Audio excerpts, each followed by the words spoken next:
moving to our next lecturer. We are having Mr. William Sarni, who is a CEO and founder of at least two interesting institutions, the Foundry, a consultancy dedicated to strategic water management, but also to the Future of Water Fund. And I believe that he will, also based on his experience for many years in large corporate organizations, will allow us to move us a bit more into the corporate world, into the corporate water strategies and the hot topic of digitalization for impact, specifically in water. With that, I would like to pass over to you, William.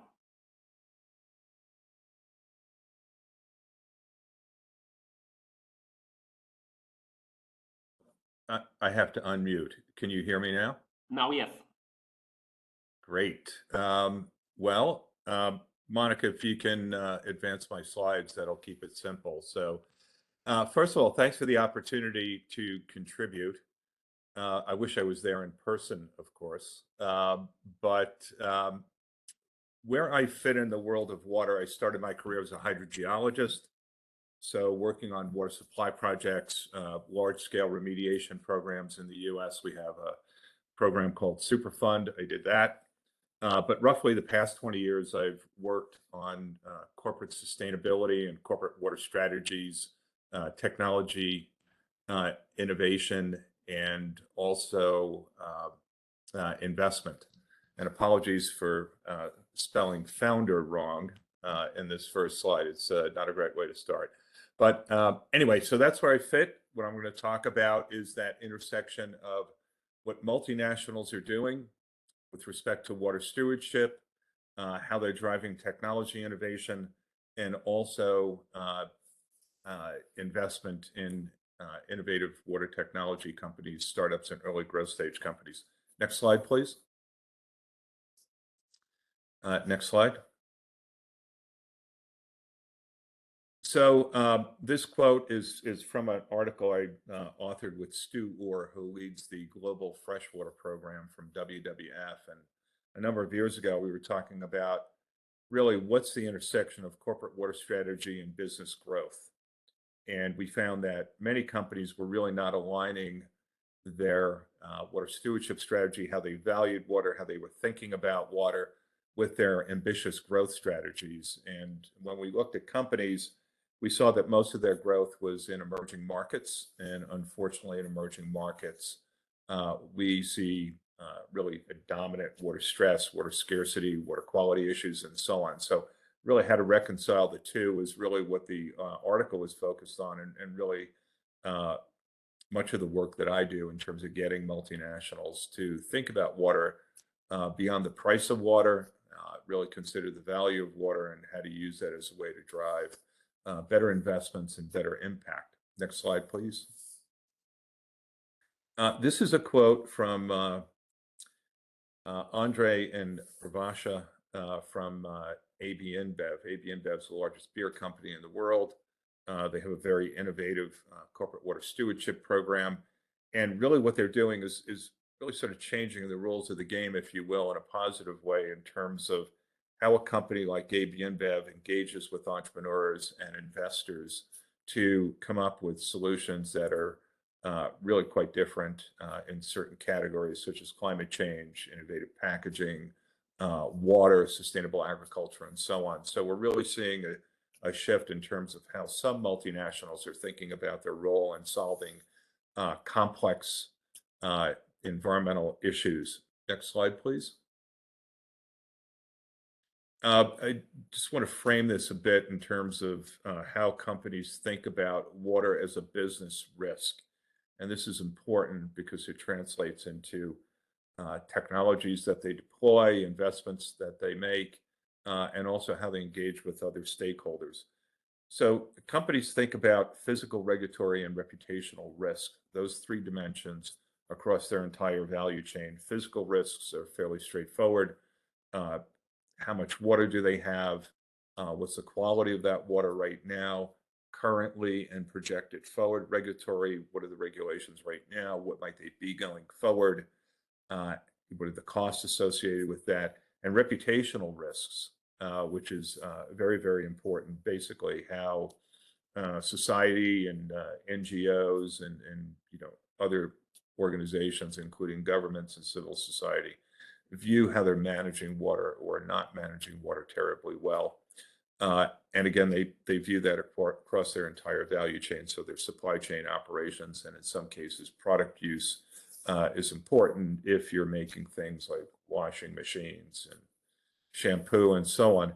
You can roll all that up into a financial impact. And this is business value at risk. And it's very different than just the price of water that you pay across your value chain for operations, for example. Next slide, please. This is a maturity model that I've been working on for a number of years. In some ways fairly straightforward, but it illustrates a few key points that are important to me and important to companies on the journey in terms of how they think about the value of water and how they make investments in their activities. So looking at business value and also impact. And I would say many companies really view water as a management issue, compliance issue, efficiency issue, which is lower left. Doesn't create a lot of business value. It really doesn't have a lot of positive impact on the environment or society. What has happened over the past 10 plus years, companies have started to think about water stewardship primarily as a way to manage risk, mitigate risk, have that social license to operate. They've engaged in watershed level actions, initiatives across their value chain, a lot of stakeholder engagement under the banner of collective action. The really interesting category for me is the upper right, in terms of when companies think more about their handprint, if you will, their role in society, what they can do in terms of leveraging who they are, skills, capabilities, their footprint, and so on. And you really see those companies that sit in the upper right as companies that drive innovation, not just in technology, but in partnerships, funding, financing, public policy, for example. A couple of companies that, in my view, sit in that upper right are AB InBev, and I'll explain why later, companies like PepsiCo. Next slide, please.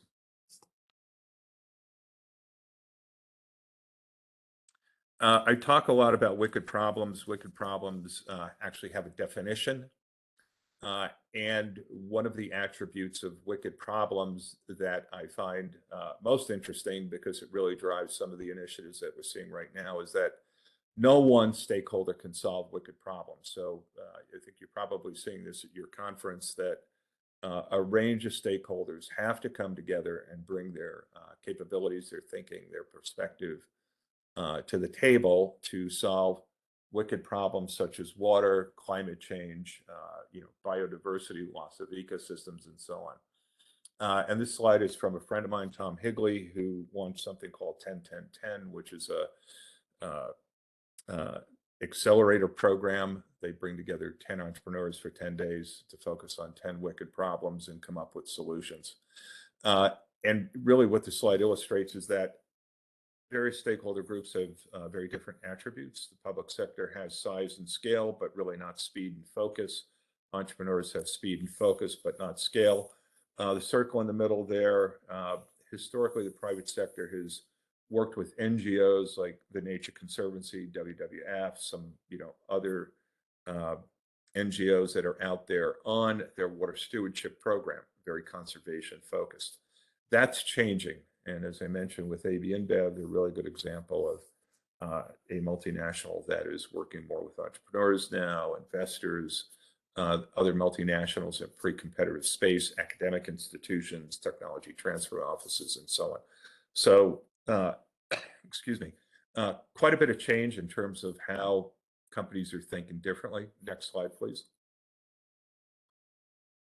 Good example, PepsiCo, they have a water positive water stewardship strategy. Apologies for the logo being on its side.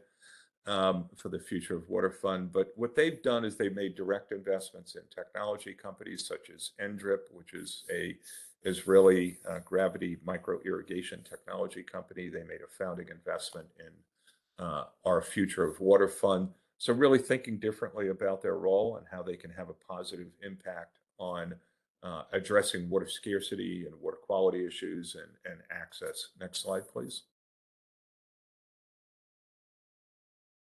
Innovation accelerators. For me, this is really interesting. This is really taking the power, the scale, the capabilities of a multinational and engaging directly with entrepreneurs that are developing very innovative solutions to, again, issues such as agriculture, packaging, climate change, water, and other issues that are important to a range of multinationals.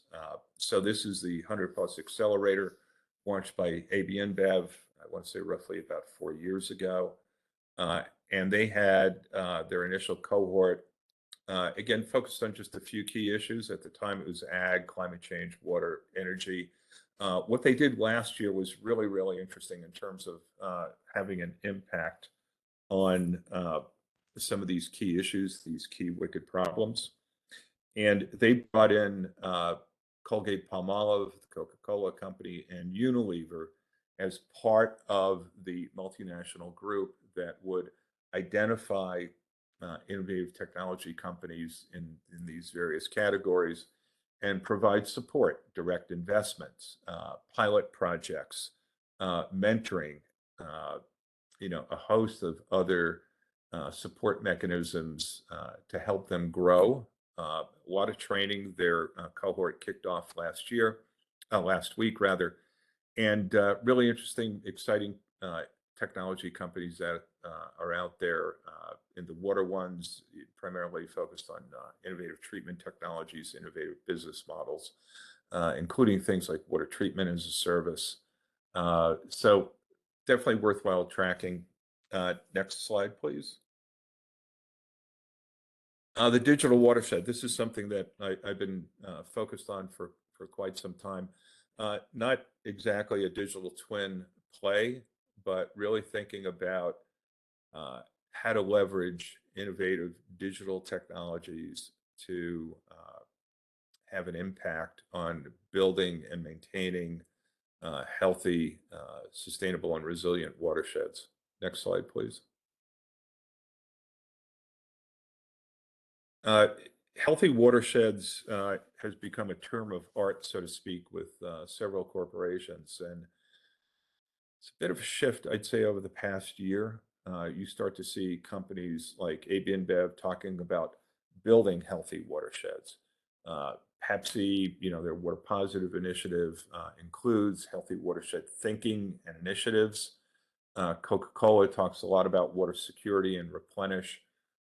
Cargill, they have priority watersheds. They're very focused on not just water quantity, but water quality. So they have a goal to restore 600 billion liters of water by 2030, reduce 5 million kilograms of pollutants in watersheds, and so on. So really a shift from very high level water stewardship strategies to getting, I would say fairly granular, looking at watersheds and what a healthy watershed might be, what's their role in building and maintaining those watersheds.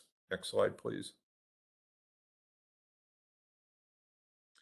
Some of the challenges, I'm confident that based on what I heard previously, you're all focused on this, which is, what are the challenges with a healthy watershed?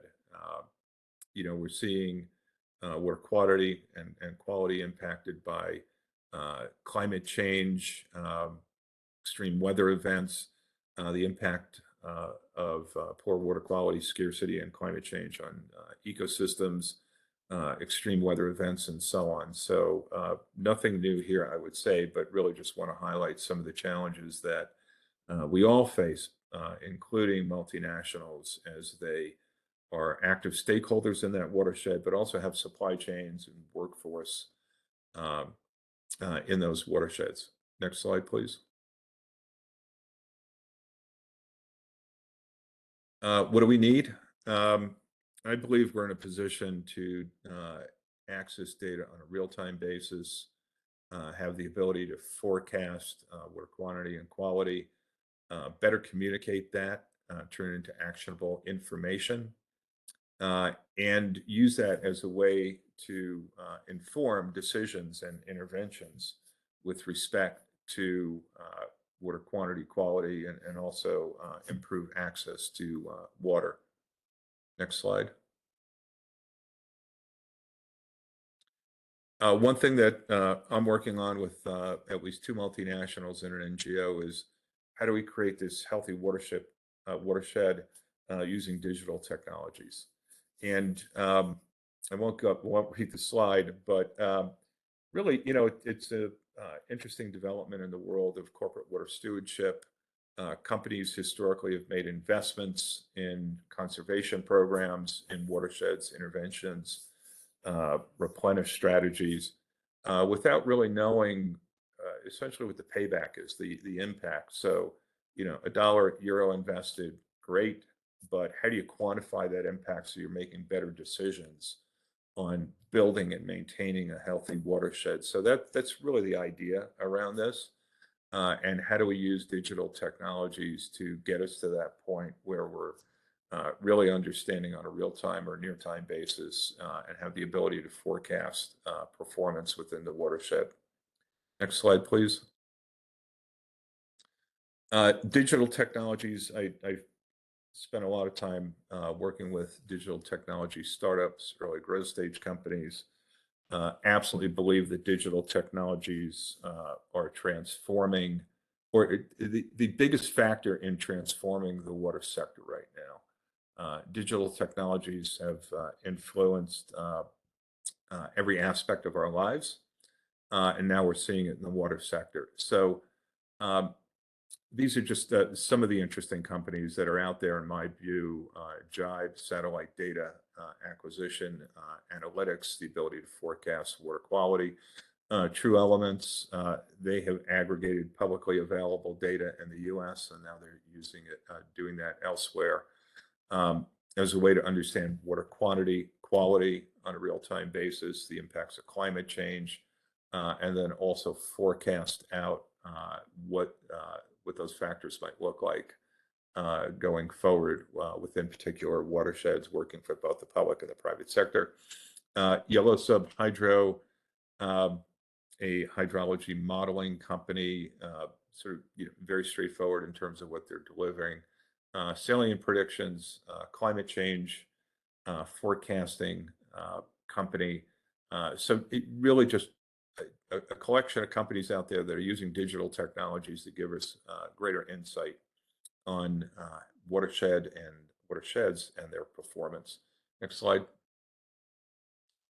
I believe you'll get a version of this. I won't go through everything, but really just to kind of give you a feel for what is out there with respect to digital technologies that might be applicable for some of the projects and areas that you're working on.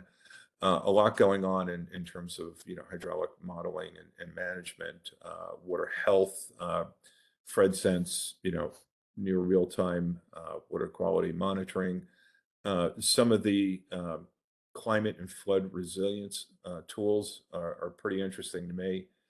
Cloud to street, using satellite data as a way to predict flooding events, on a local, national, and regional scale. Also, some companies that sort of fit in the circular economy, ecosystem, health area. Drone seed, pretty straightforward in terms of what that means, the ability to use drones for seeding, reseeding purposes. Next slide, please. Other categories, monitoring water health, different way to look at this. Yeah, pretty straightforward, a little bit more detail in terms of some of the companies that were on the previous slide. Next slide, please. Again, a little bit more detail on each of these companies. Storm Sensor, US-based company, what they do is they monitor sewers and have the data digitally connected. So utilities, the public sector can monitor flooding events and act accordingly in terms of managing stormwater runoff. Next slide. And then collection distribution systems. So, essentially remote sensing companies, IoT technologies that give you a feel for how your water infrastructure systems are performing on a real-time or near-time basis. Also give you the ability to forecast. Utilis, they went through a brand change, Israeli satellite technology company that can identify leaks in water utility systems, things like that. Next slide. And then again, a little bit of a repeat here, but additional technology companies that are focused on drinking water plant operations, and then again, greater detail in terms of storm flood operations. Next slide. I think that's my goodbye slide. Yep, so that's it. Quick overview of what corporations are doing with respect to water stewardship, water strategy, how they're making direct investments in innovative water technology companies, and a bit of a landscape view in terms of some companies that I find to be interesting that have come out of Water Technology Hub's accelerator programs, including the 100+ accelerator program by AB InBev. So I think I did it under 20 minutes. I hope I got you back on time. Rado, I made you very happy. That's a good thing. You're smiling. To get us back on time, you should have been in negative time. That's kind of where I fit in the world of water and some of the things that I'm working on. Much appreciated, William. Much appreciated this big and wide overview of the corporate investor ecosystem angle to water, but with not on a purely business perspective, but on an ecosystem level, and that was very useful. I have one question to you, Will, and I'll give you a bit of context on that. I mean, personally, for me, it was absolutely new idea when some years ago I heard that in some places in the world, corporations are investing in public water assets, obviously with the purpose of securing their own water, and there is nothing bad in that, but also with the purpose of if you build a big transmission main and it helps also the city next to you, it's a win-win-win situation. First time I heard about that, it was one of the breweries in Durban in South Africa, if I'm not mistaken. I think it's a project that has gained some publicity in the world of water utilities and the corporate water topics in the last probably 20 years. After that, what surprised me that even in a place which does not have that much water problems, at least not yet, like my home country, I saw at least two big multinationals, one of them being Coca-Cola, the other one being a big Greek steel mill, investing in water in order to secure access to strategic water resources, I believe, in a good and beneficial to the public society way. Now, obviously, these things are going to become more and more common. My question to you, Will, is don't you think that if we believe that for political and social reasons, in the long term, the regulated price of water, the water tariffs, are going to be kept relatively low for the domestic users, for the population, don't you think that the regulators need to rethink the tariffs for commercial users in a drastic way? Wow, that's a great question. I think we should have a sidebar conversation about that at length. But I believe that needs to change. Clearly, I'd say water is essentially free for the most part. If you look at the U.S., most people don't know what they pay for water. It's inexpensive. It's hidden.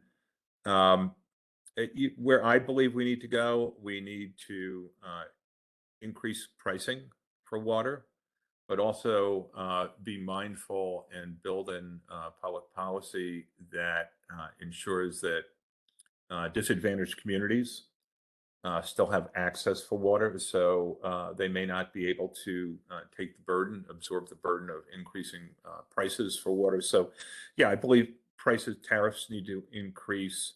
There needs to be, tiered pricing, sending market signals to users of water. There was some prior discussion about water reuse. Absolutely agree. Here in the U.S., we treat water to potable drinking water standards, and then we flush our toilets with it. Absolute lunacy. So, I live in Denver. The American West is going through a pretty big change. And then also touching on, some private sector direct investment in infrastructure. That's a really interesting development to me, and I don't know where that's going to go. I would say in general, I view that as a positive thing, in that you're starting to see the private sector understand that the public sector in a lot of communities, countries, regions just cannot afford to invest in water infrastructure. So tapping into the capital and the know-how that a private sector entity has to support a public sector entity could be a good thing. Governance of that relationship is going to be important. So remains to be seen, I would say, but I expect that there'll be more of it, just because really, the public sector is strained in terms of having the capital and also the workforce, I would add, certainly here in the US. I hope that answered your question, Rado. Yeah, it gave us a perspective on the answers. I mean, I'm sure this question doesn't have a definitive answer, or if there is an answer, it's different in different parts of the world. But at least I was delighted to hear your reflections to that. And I believe that throughout our event today, I mean, again, we are getting to know how complex the water world is, and when we discuss such topics about private sector, about tariff structures, etc., it's inevitable to make some comparisons, for example, to energy distribution, energy generation, and how it has evolved in view of infrastructure building, public policies, etc. I genuinely believe water is a more complex game than energy. Yes. Probably the energy guys may think it otherwise. But actually, do you believe that water is, as a water utility business and as interaction with policymakers and the wide public, do you believe we are following the models and market incentives and the business models of the energy sector? Yeah. Yeah, so you made me laugh. I completely agree with you that water is not like energy. It's much more complex. It's much more complex than carbon. Water has all water is local. It has economic, environmental, social, and spiritual dimensions that energy does not have. Energy and carbon is fungible. So yeah, there is some movement with professionals in the corporate water sector in particular to follow energy, follow carbon. That's why you see net zero water. Well, that doesn't make any sense to me at all.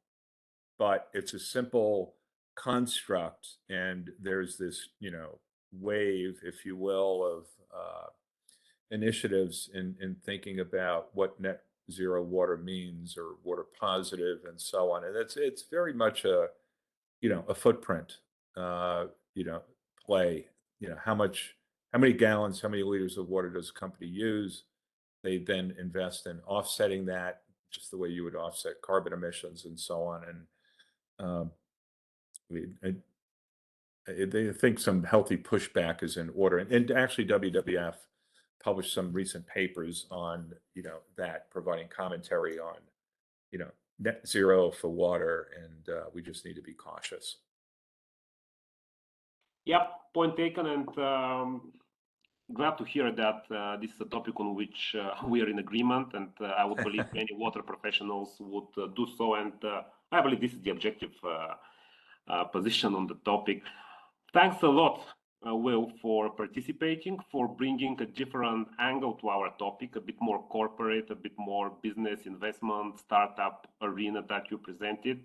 You really enriched the perspective to what we are trying to talk about today. Appreciate it. Well, my pleasure. Best wishes to everyone there, and hope to see you. Yep, likewise. Glad to have you as part of the water and biotech community that we are slowly but steadily building year after year with this event. Appreciate it, William. Honored to be there. All right, be well. Bye, everyone.